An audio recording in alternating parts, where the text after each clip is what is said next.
Hi chemistry students. In this lesson we are looking at changes in energy, and we are going to look at two different types of reactions, two major classifications. One is exothermic reactions and the other is endothermic reactions.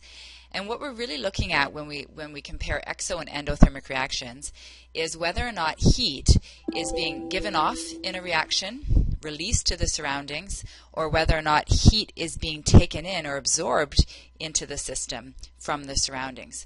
So when we're classifying exothermic and endothermic reactions, what we're really talking about is whether or not heat is being absorbed or released.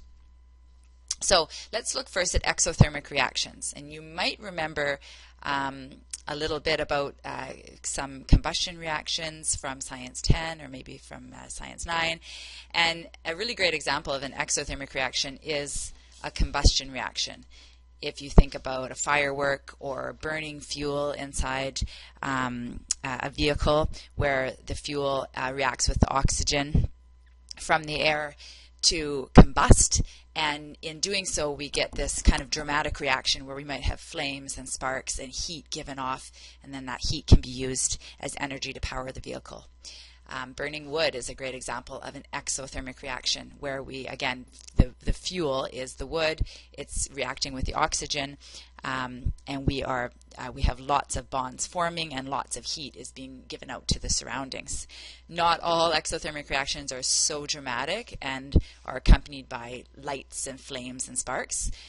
A really simple change of state is freezing water. So from liquid water to frozen ice, this is actually an exothermic reaction, and we'll talk about that in a moment. But exothermic reactions have one thing in common. They all give off energy to the surroundings, or in other words, energy is lost from this chemical system to the surroundings. So if I draw a little diagram and I imagine my chemical system as a box, so here's my system. The net effect as I move from reactants to products is that I'm losing heat from my reaction. So heat is exiting my chemical system. Often that heat exiting is shown by flames or sparks, but sometimes it's not so obvious. But if we were to measure it, we would see that we are losing heat from our chemical system. And so here's a really simple reaction down below. And if we look at an equation for a reaction, if it's an exothermic reaction, we're always going to see the energy on the product side because it's being released or given off. And so in this reaction, we have hydrogen atoms combining, making a new bond with a chlorine atom to form the compound HCl. And bond formation is an exothermic process because it actually releases energy. They're happy, they're more stable, and energy is released in the process. So when it's an exothermic reaction, this is a simple example. Sometimes we can have lots of examples where there's many more reactants and products, but you can identify whether the reaction is exothermic by looking for where you see this energy term in the reaction. And if it's on the product side, it's an exothermic reaction. And a great way to think of this is in an exothermic reaction, energy is a lot like a product. It's being given off. Okay, so another way we can look at an exothermic reaction is in a visual way, and that's by looking at a potential energy diagram, which we'll do in a moment.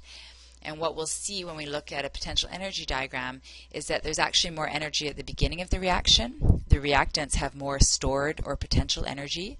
And as we proceed and we move to products, we're seeing that energy has been lost to the surroundings, which means our products are actually lower energy. They have lower stored or potential energy. Let's do a potential energy diagram for an exothermic reaction. And in this course, if you're given a diagram, you will need to be able to recognize whether the reaction is exo or endothermic. So all exothermic diagrams are going to look the same in the sense that we're starting with our reactants up here, somewhere up here, depending on how much energy they actually have. And we're going to be moving downhill to our products. So let's go ahead and label this for a moment. So we've got on our left-hand side, or our y-axis, we have potential energy. And potential energy is stored energy. That's a great way to think about potential energy. Okay, so this is the energy that is possessed by the chemical species. And here at the top, I'm going to plot my reactants. So my reactants have a specific amount of stored energy. And as the reaction proceeds, if we look along the top, as we go from reactants to products, we're actually going to release some heat in an exothermic reaction.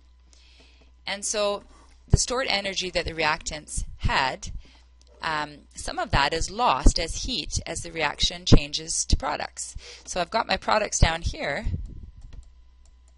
and these products have less stored energy as compared to my reactants from where I started. So we're actually seeing a drop in the potential energy as the reaction proceeds. So this is sort of the general shape of any exothermic reaction. It's always going to be downhill. And we'll talk a little bit more at the end of our lessons in this section about these potential energy diagrams.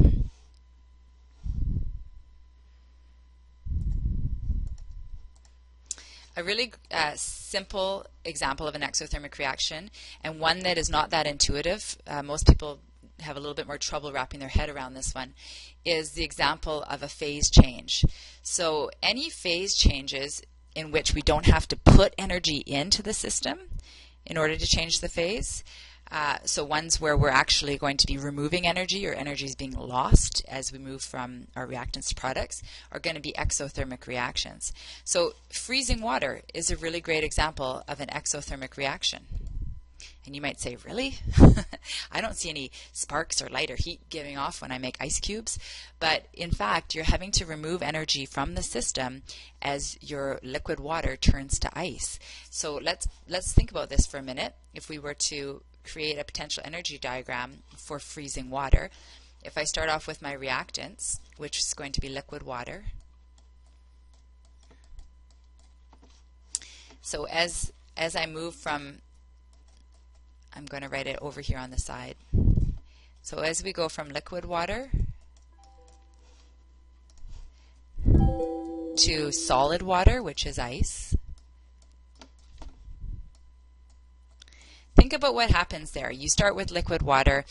The molecules are moving more quickly. They're slipping and sliding past each other. And to become a solid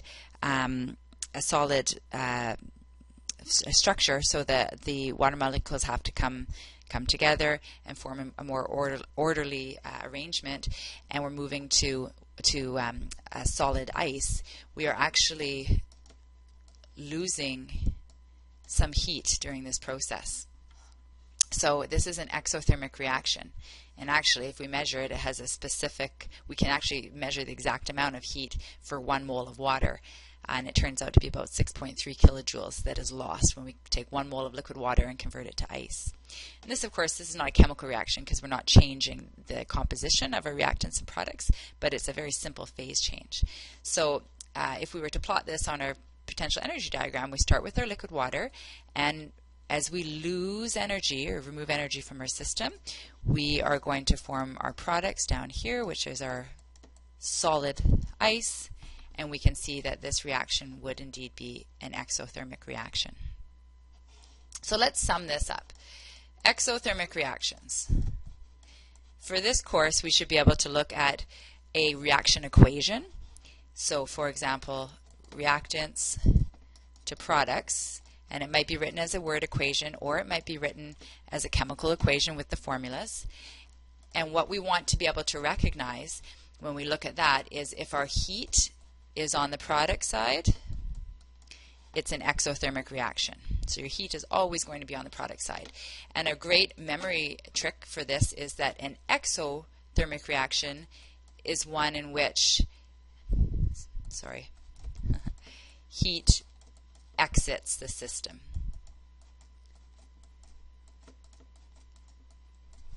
So exo, heat exits. Okay, heat is being lost to the surroundings. And the EX in exo and the EX in the word exits is a great memory clue to help you remember that. Also, if we're looking at a potential energy diagram, the shape of every exothermic reaction is going to look the same. If I have my potential energy here and my reaction is going from left to right, we are always going to be seeing this downhill shape or this downhill curve in our potential energy diagram. So as we move from reactants to products, we are going to lower energy products because the energy or heat has been lost from the reactants. So this is a really great summary of an exothermic reaction, and then we'll talk a little bit more at the end about enthalpy.